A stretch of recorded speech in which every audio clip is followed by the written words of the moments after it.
Donald ట్రంప్కి పిచ్చి పట్టిందా? ఈ మాట అంటుంది నేను కాదు, ఎవడో పని పాట లేనివాడు కూడా కాదు, అమెరికాలో ఉన్న పెద్ద పెద్ద డాక్టర్స్. మళ్ళీ వాళ్ళేమి సాదాసీదా డాక్టర్లు కూడా కాదు. ప్రపంచంలోనే టాప్ మెడికల్ స్కూల్ అయిన జాన్ హాప్కిన్స్లో పనిచేసిన ప్రొఫెసర్ డాక్టర్ జాన్ గార్ట్నర్ నుంచి ఇంకా 200 మందికి పైగా అమెరికన్ సైకాలజిస్టుల వరకు అందరూ కలిసి ఒకే మాట చెప్తున్నారు. వాళ్ళు ఒక బహిరంగ లేఖ రాసి, ట్రంప్ అనే వ్యక్తి దేశానికి చాలా డేంజరస్, అతనికి సీరియస్ బ్రెయిన్ డిజార్డర్ ఉంది, అతని మాటలు చేతలు ఒకదానికొకటి సంబంధం లేకుండా ఉంటాయి, అతను లీడర్షిప్కి అన్ఫిట్ అని డప్పు కొట్టి మరీ చెప్తున్నారు. అంటే ఇందు మూలంగా 50 మందికి తెలియజేయింది ఏమనగా డొనాల్డ్ ట్రంప్కి పిచ్చి పట్టి ఇలా చేస్తున్నాడు, దయచేసి ఆ పిచ్చిని గమనించి జాగ్రత్తగా ఉండాలని ప్రపంచ దేశాలకి హెచ్చరిక అని చెప్తున్నారు.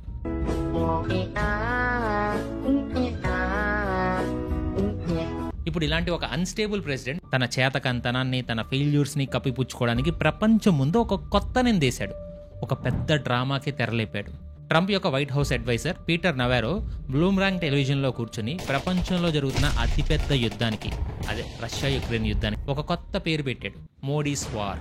మీరు విన్నది కరెక్టే, మన దేశం వల్లే ఆ యుద్ధం జరుగుతుందని నిందేసి ఆ పాపానికి శిక్ష అంట ఆ రోజు నుంచి మన మీద పడుతున్న 50% టారిఫ్ వార్ ఉంది కదా, ఆల్రెడీ మొదలైంది. ఒక పిచ్చోడి చేతిలో పవర్ ఉంటే దేశం ఏమైపోతుందో చెప్పడానికి ఎంతకంటే పెద్ద ఎగ్జాంపుల్ కావాలా? 2 ఫేసెస్ ఆఫ్ ట్రంప్. కెమెరా ముందు సింహంలా ఫోజులు ఇచ్చే ట్రంప్కి ఇంకో ముఖం ఉంది. తెర వెనక ప్రైవేట్గా ఇదే ట్రంప్ ఇండియా కాలు పట్టుకోవడానికి కూడా రెడీ అయ్యాడు. తను ఒక గొప్ప డీల్ మేకర్గా, ప్రపంచంలో బెస్ట్ నెగోషియేటర్గా చెప్పుకునే ఈ వ్యక్తికి అసలు సమస్యని ఎలా డీల్ చేయాలో కూడా తెలియదు. ఒక దేశంతో ఎలా మాట్లాడాలో, డిప్లొమసీ అంటే ఏంటో కూడా అర్థం కానట్టు చేస్తాడు. అందుకే తన చేతకానంతనాన్ని కప్పుపుచ్చుకోవడానికి ఇప్పుడు నిందలు వేయడం మొదలెట్టాడు. ఆ నింద పేరే వాళ్ళ టీంతో చెప్తున్న మోడీస్ వార్. పీటర్ నెవరో ఏమన్నారో తెలుసా? రష్యా యుద్ధం చేయడానికి కారణం ఇండియా వాళ్ళ దగ్గర డిస్కౌంట్కి ఆయిల్ కొండమే. ఆ డబ్బుతోనే పుతిన్ యుక్రెయిన్లో జనాల్ని చంపుతున్నాడు. అందుకే ఇది మోడీ యుద్ధం. సూపర్ కదా! ప్రపంచంలో తన తప్పులన్నింటినీ ఇంకొకరి మీద నెట్టడంలో వీళ్ళని మించినోళ్ళు లేరు. ముందు వీడిని నోటి దగ్గర ఉన్న మైక్ని గొంతులో దొయ్యాలి. నిజానికి యుక్రెయిన్లో యుద్ధం మొదలుపెట్టింది రష్యా. దానికి పెట్రోల్ పోసి ఆ మంటలు ఇంకా ఆరకుండా చూసుకుంది నాటో. ముఖ్యంగా అమెరికా యుక్రెయిన్కి బిలియన్ల కొద్దీ డాలర్స్ అండ్ వెపన్స్ ఇచ్చి, నువ్వు యుద్ధం చేయి మేము వెనకుండా చూసుకుంటామని రెచ్చగొట్టింది వీళ్లే. కానీ ఇప్పుడు కల్ప్రిట్ ఇండియా అంటున్నారు. ఎందుకు ఈ డ్రామా? ఎందుకంటే నిజం ఒప్పుకునే దమ్ము వాళ్ళకి లేదు. రష్యా మీద 100 శాంక్షన్స్ పెట్టినా వాళ్ళ యుద్ధం ఆపల, వాళ్ళ ఆర్థిక వ్యవస్థ కుప్పగోళ్ళ. యుక్రెయిన్కి ప్రపంచంలో ఉన్న ఆయుధాలన్నీ ఇచ్చినా వాళ్ళు గెలవలేకపోయారు. వాళ్ళ ఈగో దెబ్బతింది. మేము సూపర్ స్టేట్, మేము తలుచుకుంటే ఏదైనా చేయగలం అనే వాళ్ళ గర్వం మట్టిలో కలిసిపోయింది. సో వాళ్ళ చేతగారంతాన్ని కప్పుకూర్చుకోవడానికి వాళ్ళకు ఒక బకరా కావాలి. ఆ బకరా వాళ్ళకి మన ఇండియాలో కనబడుతుంది.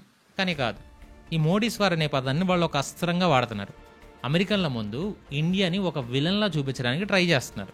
నవారో ఇంకా ఏమన్నాడంటే, ఇండియా చేసే పనుల వల్ల అమెరికాలో ప్రతి ఒక్కళ్ళు నష్టపోతున్నారు, మేము యుక్రెయిన్కి ఆయుధాలు ఇవ్వడానికి డబ్బు తగలేయాల్సి వస్తుంది, దానికి కారణం మీరే, అందుకే మేము మోడీ యుద్ధానికి ఫండింగ్ చేయాల్సి వస్తుంది అని చెప్తున్నారు. అంటే వాళ్ళ ట్యాక్స్ పేయర్ డబ్బులు బొక్కవడానికి కారణం కూడా మనమేనంట. ఈ మొత్తం డ్రామా అనుకున్న అసలు ప్లాన్ ఒకటే, ఇండియాని ప్రపంచ దేశాల ముందు దోషిగా నిలబెట్టి మనల్ని ఒంటరి చేసి వాళ్ళు చెప్పినట్టు ఈయనలా చేసుకోవాలి. The Bullis playbook. ట్రంప్ ఇంకా అతని బ్యాచ్ యొక్క పద్ధతి ఎప్పుడూ ఒకటే. అదొక ప్రెసిడెంట్ పద్ధతి అయితే కాదు, వీళ్ళది రౌడ్ వీధి పద్ధతి. వాళ్ళ ప్లేబుక్లో 2 ఉంటాయి, blackmail, intimidation. Chapter 1, the blackmail offer. Peter Navarro మాటల్లోనే ఈ బ్లాక్మెయిల్ ఎంత చీప్గా ఉందో చూడండి. ముందుగా ఈ నెల మొదట్లో మన మీద 25% టారిఫ్ వేశారు, మనం లొంగల. దాంతో ఇప్పుడు దాన్ని 50% పెంచారు, అది స్టార్ట్ అయ్యింది. మన మెడ మీద కత్తి పెట్టి మన ఇండస్ట్రీస్ మూతపడతాయని చెప్పి, మన ఎక్స్పోర్ట్స్ ఆగిపోతాయని చెప్పి భయపెట్టారు. ఆ తర్వాత ఒక ఆఫర్ ఇచ్చారు, మీరు కనుక రష్యా దగ్గర ఆయిల్ కొనడం ఆపేస్తే మేము ఏదేసిన 50% టారిఫ్లో 25% డిస్కౌంట్ ఇస్తాం, అంటే మళ్ళీ 25%కి తగ్గిస్తాం అని చెప్తున్నారు. ఎందుకురా అరుస్తావు దైత్రి పెదవా? మాకేమన్నా చెవుడా? దయచేసి దొబ్బేయండి చెత్తదవా. ఇది ఎంత కామెడీగా ఉందో ఆలోచించండి. అయినా ఈ బ్లాక్మెయిల్ పాలిటిక్స్ వాళ్ళకి కొత్త ఏమీ కాదు. వాళ్ళ హిస్టరీ మొత్తం ఇలాంటి కథలతోనే నిండుంది. దానికి best example China Boeing incident. కొన్నేళ్ల క్రితం ట్రంప్ చైనాని ఎలా బెదిరించాడంటే, ప్రెస్ కాన్ఫరెన్స్లో కాలర్ ఎగరేసి చెప్పాడు, వాళ్ళ చైనా వాళ్ళ బోయింగ్ విమానాలు ఎందుకు మూలపడ్డాయి తెలుసా? అవి ఎగరలే కాదు, నేను ఒక ఫోన్ కాల్ చేసి వాళ్ళకి స్పేర్ పార్ట్స్ ఇవ్వద్దని చెప్పాను, అందుకే అవి నేల మీద ఉన్నాయి, నేను తలుచుకుంటే ఏ దేశం యొక్క ఏవియేషన్ ఇండస్ట్రీనైనా బొక్కలో కలిపేయగలను. అంటే ఒక ప్రెసిడెంట్ అయ్యి ఉండి ఇంత చీప్గా ఎవడైనా మాట్లాడతాడా? అంటే బోయింగ్ అనేది ఒక ప్రైవేట్ కంపెనీ, చైనా డబ్బులు ఇచ్చి విమానాలు కొంది, వాటికి సర్వీస్ చేయడం కంపెనీ బాధ్యత. అగ్రిమెంట్ ప్రకారం విమానం అమ్మిన తర్వాత దానికి కావాల్సిన స్పేర్ పార్ట్స్, టెక్నికల్ సపోర్ట్ అన్నీ ఇవ్వాలి. కానీ ట్రంప్ తన పాలిటిక్స్ కోసం ఒక ప్రైవేట్ కంపెనీని ఆయుధంగా వాడుకొని దాన్ని బ్రాండ్కి బట్టలేపేశాడు. ఈ ఒక్క స్టేట్మెంట్తో రేపొద్దున్న ఏ దేశమైనా అమెరికా కంపెనీతో డీల్ చేసుకోవాలంటే 10 సార్లు ఆలోచించాలి. ముఖ్యంగా రక్షణ వ్యవస్థలు కానీ ఏవియేషన్ లాంటి కీలక రంగాల్లో ఒకసారి కొన్న తర్వాత సర్వీస్, స్పేర్ పార్ట్స్ కోసం వాళ్ళ మీద ఆధారపడాలి. అలాంటిది మా ప్రెసిడెంట్ కోపం వస్తే మేము మీకు స్పేర్ పార్ట్స్ ఇవ్వం, మీ విమానాలు మీ ట్యాంకులో మూలన పడతాయి అని వాళ్లే ఒప్పుకుంటే ఇంకెవడు వీళ్ళు నమ్ముతాడు? వాళ్ళ మాట మీద నిలబడరని వాళ్ళ ప్రెసిడెంట్ ఎప్పుడు ఎలా బిహేవ్ చేస్తాడో వాడికే తెలియదని ప్రపంచానికి క్లియర్గా అర్థమైంది. అయితే ఈ వీడియోలో ఇంకా చాలా ఇంట్రెస్టింగ్ ఫ్యాక్ట్స్ ఉన్నాయి. కాకపోతే చిన్న రిక్వెస్ట్ ఏంటంటే కొత్త వాళ్ళు ఎవరైనా ఛానల్ చూస్తుంటే ఛానల్ని సబ్స్క్రైబ్ చేసి చూడండి అండ్ బెల్ ఐకాన్ ఆన్లో పెట్టుకొని మీకు వీడియో నోటిఫికేషన్స్ వస్తాయి. అండ్ వీడియోని లైక్ చేయండి, మీ ఫ్రెండ్స్ అండ్ ఫ్యామిలీకి వీడియోని షేర్ చేయండి. ఇంకా వీడియోని కంటిన్యూ చేద్దాం. Chapter 2, the intimidation tactic. భయపెట్టడం, నోటుకు వచ్చినట్టు తిట్టడం వాళ్ళ రెండో పద్ధతి ఇది. పీటర్ నెవరో మనల్ని ఏమన్నాడు గుర్తుందా? ఇండియన్స్ ఆర్ సో యారగెంట్ అంట. భారతీయులు చాలా అహంకారంగా ఉంటారంట. మన అహంకారం ఏంటో తెలుసా? మన దేశానికి ఏది మంచిదో ఆ నిర్ణయం మనం తీసుకోవడం మన అహంకారం. మన 140 కోట్ల మంది ప్రజలకి ఆయిల్ అవసరాలు తీర్చడానికి, మన ఎకానమీని కాపాడుకోవడానికి మనకు అందుబాటులో ఉన్న చీప్గా ఉండే ఆయిల్ని కొనడం అది మన హక్కు. కానీ అది వాళ్ళకి అహంకారం. ఆ హక్కును మనం వాడుకోకూడదు. వాడితే మళ్ళీ అహంకారం. వాళ్ళకి రష్యా కంటే తక్కువ ఇవ్వడానికి చేత కాదు. కానీ నీతులు చెప్పంటారా అంటే మాత్రం అబ్బో ట్రంప్ది మాత్రం అంత నచ్చింది ఏమోలే. అరే నా కొడక, ఓసరి వెళ్ళి నా కొడక, నీ బుద్ధి ఇప్పుడు తెలిసిందిరా. అరే బతుకుండే వాళ్ళ గొయ్యి కప్పి గొయ్యి తీసే పాతే నా కొడుకురా నువ్వు. అక్కడతో ఆగల. ఆ తర్వాత మనకి నీతులు చెప్తాడు. India you are the biggest democracy in the world. Okay, act like one అంట. వాళ్ళ భాషలో ప్రజాస్వామ్యంలో ఉండడం అంటే ఏంటి? వాళ్ళు చెప్పినట్టు తల ఊపాలి. వాళ్ళు రష్యా దగ్గర ఆయిల్ కొనొద్దంటే మనం కొనకూడదు. వాళ్ళు ఇరాన్ మీద శాంక్షన్స్ పెడితే మనం వాళ్ళతో వ్యాపారం చేయాలి. వాళ్ళు చెప్పిందే కరెక్ట్, వాళ్ళు గీసిందే లైన్. వాళ్ళకి కావాల్సింది ఒక ప్రజాస్వామ్యం కాదు, వాళ్ళకి జీ హుజూర్ అనే ఒక బానిస కావాలి. ఇంకో హిపోక్రసీ చూడండి. ఇదే రష్యా నుంచి నేను ఆల్రెడీ చెప్పాను కదా, చైనా కూడా భారీగా ఆయిల్ కొంటుంది. చైనా ఇండియా కంటే చాలా పెద్ద మొత్తంలో కొంటుంది. మరి చైనా మీద ఈ టారిఫ్లు ఎందుకు లేవు? వాళ్ళని చైనాస్ వారని ఎందుకు అనలేదు, లేదా జిన్పింగ్ వారని ఎందుకు అనలేదు? ఎందుకంటే చైనాతో పెట్టుకుంటే రివర్స్లో వాళ్ళకే దెబ్బ పడుతుందని వాళ్ళకి తెలుసు. చైనా వాళ్ళ దగ్గర ఉన్న $1 ట్రిలియన్ ట్రెజరీ బాండ్లు అమ్మితే అమెరికా ఆర్థిక వ్యవస్థ కుప్పకూలిపోద్ది. China rare earth minerals supply ఆపేస్తే వాళ్ళ టెక్నాలజీ, డిఫెన్స్ కంపెనీస్ మూతపడతాయి. అందుకే చైనా దగ్గర వాళ్ళ పప్పులు ఉడకవు. వాళ్ళ పవర్ అంతా వాళ్ళకంటే తక్కువ పవర్ ఉన్న దేశాల మీదే. సో వాళ్ళ మాట వింటారని నమ్మే దేశాల మీద చూపించడానికి. కానీ వాళ్ళు ఒక విషయం మర్చిపోతున్నారు. ఇది 1990s నాటి ఇండియా కాదు, ఇది 2025 కొత్త ఇండియా. భయపడడానికి, బెదిరిస్తే లొంగిపోవడానికి ఇదేమి సిద్ధంగా లేదు. ఇలా బొల్లీ ప్లే బుక్స్ కానీ ఇండియా తన స్టైల్లో రిప్లై ఇస్తుంది. ఆ సమాధానం ట్రంప్కి ఇంకా ఎక్కువ ఫ్రస్ట్రేషన్ తెప్పిస్తుంది. The global power shift.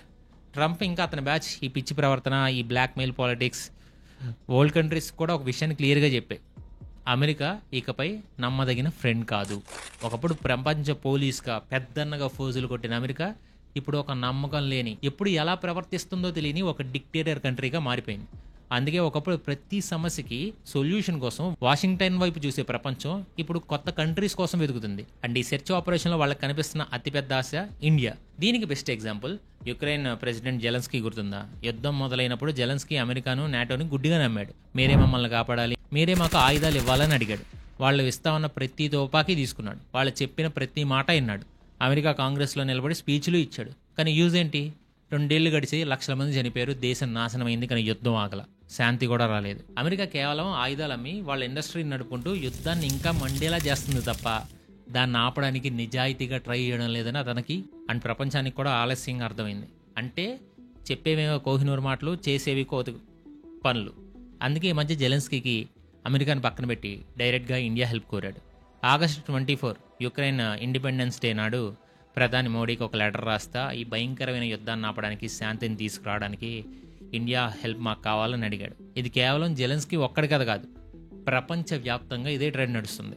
Saudi Arabia, UAE లాంటి ఒకప్పటి అమెరికా నమ్మిన బంట్లు కూడా ఇప్పుడు అమెరికాను కాదని బ్రిక్స్ లాంటి కూటముల్లో చేరడానికి ఇంట్రెస్ట్ చూపిస్తున్నాయి. డాలర్ పక్కన పెట్టి వాళ్ళ సొంత కరెన్సీలో బిజినెస్ చేసుకోవడానికి రెడీ అవుతున్నాయి. అది జరగాలి, అప్పుడు ట్రంప్ ఏడుస్తాడు. ఇలా ఏడిపిస్తున్నావు కదా, ఏడిపించు. కానీ ఏదో ఒక రోజు నా వాల్యూ తెలుస్తుంది. అప్పుడు నువ్వు ఎంత ఏడ్చినా నేను పక్కన ఉన్నాను.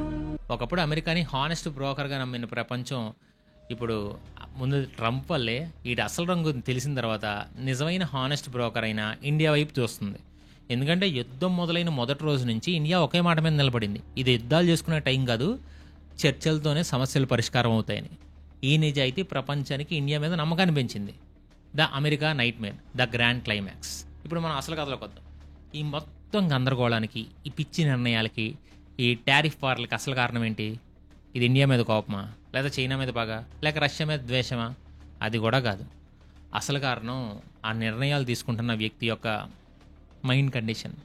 The American nightmare is not an external threat, it's an internal one.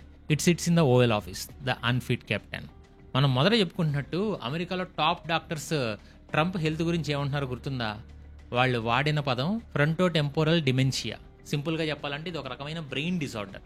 దీనివల్ల మనిషి మెదడులో ముందు భాగం దెబ్బతింటది. ఈ భాగం మన వ్యక్తిత్వాన్ని, మన ప్రవర్తనని, మన నిర్ణయాలు తీసుకునే విధానాన్ని కంట్రోల్ చేస్తుంది. ఈ వ్యాధి సోకినప్పుడు మనిషి వింతగా ప్రవర్తిస్తాడు, లాజిక్ లేకుండా మాట్లాడతాడు, ఏది మంచిదో ఏది చెడో ఆలోచించడు, ఎదుటివాడి బాధను అర్థమే చేసుకోలేడు. ఇప్పుడు చెప్పండి, ఈ లక్షణాలన్నీ ట్రంప్లో కనిపిస్తున్నాయా లేదా? వీటి దగ్గర మనం కావాలంటే పక్కా ప్రూఫ్స్ ఉన్నాయి. సరే, మనం కూడా కొంచెం అమెరికా మీద ప్రోపగండా చేద్దాం. ఇది ప్రోపగండానే, కానీ నిజం అని నమ్మేలా చెప్తాం. చూడండి, proof number 1, the unstable walk. Doctors ఏమంటున్నారంటే ఒక మనిషి నడకను బట్టి వాడి మైండ్ ఎలా పనిచేస్తుందో చెప్పొచ్చంట. ఇప్పుడు ట్రంప్ నడకను చూశారనుకోండి, లోపల సిస్టమ్ మొత్తం ఖరాబ్ అయినట్టు క్లియర్గా తెలుస్తుంది. ఆయన తన కుడికాల్ని ఒక సెమీ సర్కిల్లా విసురుతూ చాలా వెడల్పుగా అడుగులేస్తూ నడుస్తాడు. దీనివల్ల అతను అంటే ఒక స్ట్రైట్ లైన్ మీద నడవలేక ఎప్పుడు పక్కకు వాళ్తూ వీవింగ్ లాగా అంటే బ్యాలెన్స్ కోల్పోతాడు.